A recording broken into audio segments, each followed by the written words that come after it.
Hello and welcome back to the Kisslings family. Hi, today we are going to work on one of our wines that we've done before we started recording videos. It's the gin wine. We have some information for you. We'll tell you what we've done up until this point.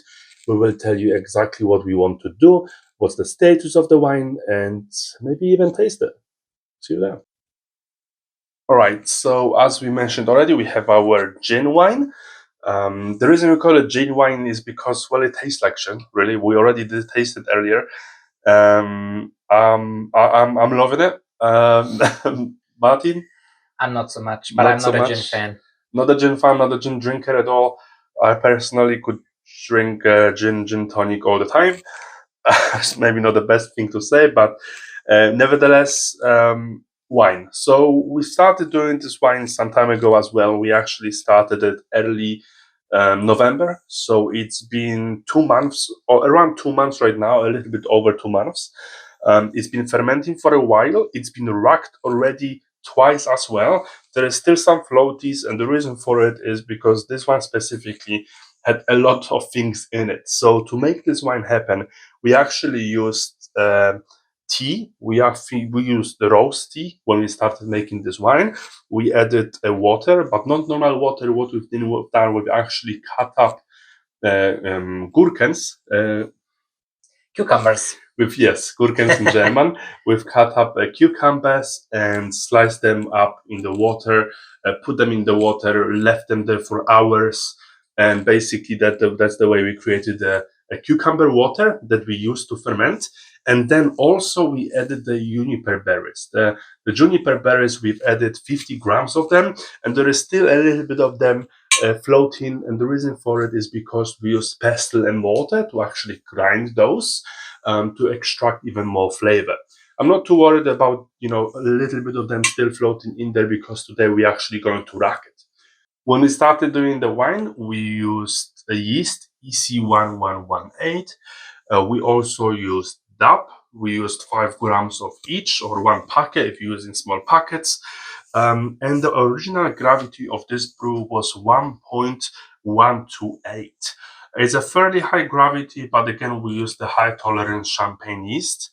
What we didn't really think about is that a lot of things that we added, they are not really helpful for fermentation. And so at the end of the day, this, after 2.5 months, it's stalled. We've done a few things to maybe unstuck it and help it move, but essentially we've tried it, or at least I've tried it because I'm the gin drinker, and at 0.26 gravity, it's actually very nice. So the sweetness, even though it's very sweet and 0.26, it doesn't really show as much. And so I'm actually more than happy to drink it as it is.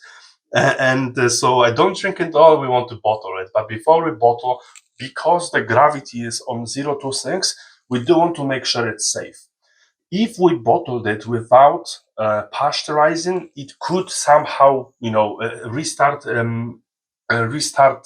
fermentation at any point, and therefore could create explosion, the bottles exploding, and definitely we don't want to do that. We want to make sure it's safe, and therefore we're going to rack it into our container. We're going to heat it up to 60 degrees Celsius. We're gonna leave it there for 25-30 minutes, and then we're gonna let it cool down to the room temperature, and then we're going to bottle it. So that's the plan for today. What we're gonna do now, we're gonna show you the process of racking again, and yeah, we'll see you there. All right, so the racking process, we haven't shown it yet. It's very, very straightforward. Essentially, what we need the racking cane, which is quite tall, quite a big one. It's made actually for buckets and for fermenters of 20, 30, 40, 50 liters, maybe even. But it's going to do just fine. Essentially, one end comes in, and then because of the pressure, when we pump, it's going to siphon and rack into our different container that we have settled below on the floor. We have a small container in here. We're going to put our wine, or transfer our wine in there. So let's see it. We're gonna take off the top.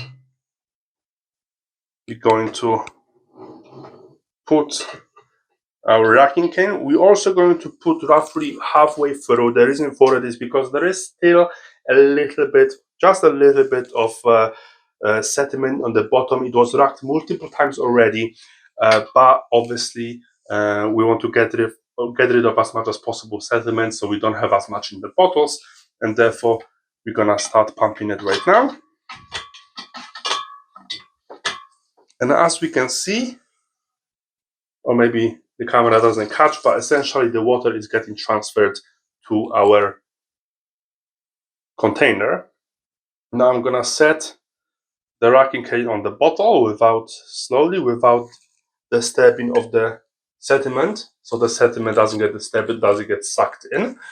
And yeah, once it racks, we're going to start our process of pasteurizing. As I mentioned, we need to heat up the wine to certain degrees, leave it there for a while, and let it cool. And afterwards, I will see you when it's done, when it's cooled down already, and we will show you the process of bottling. See you there.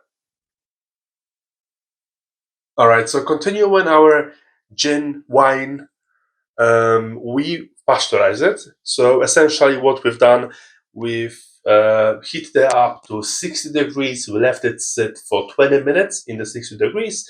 And then afterwards, we let it cool to roughly, well, it's not really room temperature yet, but we're going to bottle it anyway because it's safe to bottle it now. And then obviously we're gonna put the bottles away for a while. We can leave it for a few months, for a year, and then we're going to, well, drink it. We're definitely going to do separate videos, maybe on taste, drinking in the future. But when it comes to pasteurizing itself, we use this specific, container really and heat it up in that. One of the most popular options or ways to do it is actually simply first bottle your produce into, in this case, we have a swing top bottle of 500 milliliters. You can simply bottle it, and then you can put it in the, for example, big pots or anything like that, heat it to 60 degrees internal temperature, and then let it sit for 20 minutes and cool down. We prefer to do it this way. This way, of course, we're going to lose a little bit of alcohol because, as we know, temperature, water evaporates, alcohol evaporates as well.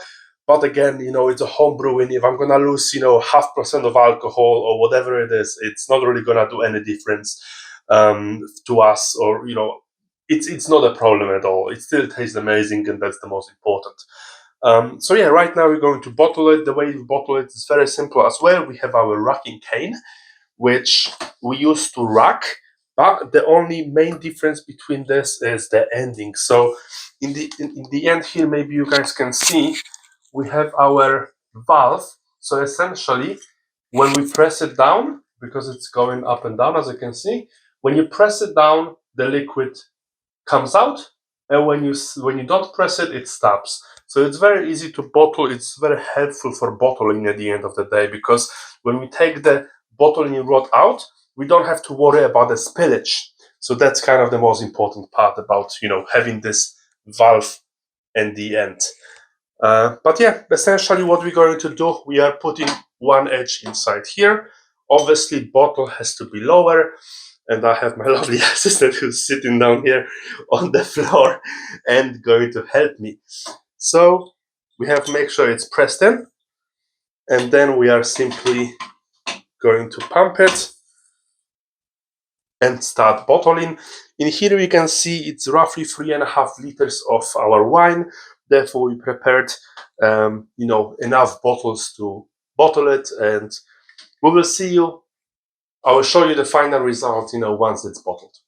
All right, so that's basically finished product. What we've done, we've bottled it, as we said, and we have marked them. So we put a little bit of sticky note on them, basically saying gin wine and percentage of alcohol, which is roughly between 13 to 40% alcohol. I don't think you will see it exactly, but what we've done, we basically put in the name of the wine, because we're going to put them away with our other wines, and we want to make sure that we know what we're looking at.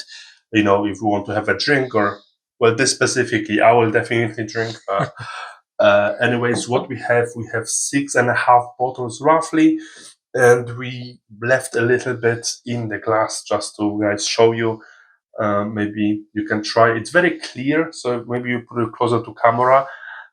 It looks almost like water, like a pear juice, maybe a little bit, not cloudy at all. It's very clear, and it smells really nice.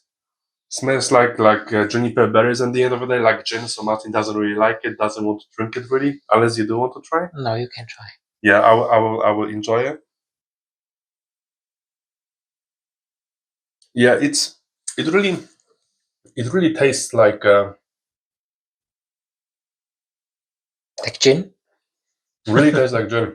I guess it would taste better once it's actually down to room temperature. Yeah, right now it's still a little bit warmer than the room temperature because we pasteurized it not long ago. We let it drop to like 40. It's also about 40 degrees, so it's still fairly warm. It has some way to go, but it's definitely very nice. It has nice aroma. It's very, very, very light. It's definitely not like drinking gin. Gin, obviously, I wouldn't be able to drink. It's way too strong, and it's very, much more herby as well. But I think this cucumber water with some of the tea and overall the juniper berries really makes it quite nice drink. So if you like gin, I think that would be a good thing to try at least. And again, it's really quite cheap to make overall. I think, the only thing we've done is build a cucumber or two, cut them up again, juniper berries, because those you have to buy dried usually. Definitely dried. You cannot buy them in the, like other berries. Yeah. And that's it. Water, right? Really, really cheap. Obviously, yeast. So definitely suggest trying it.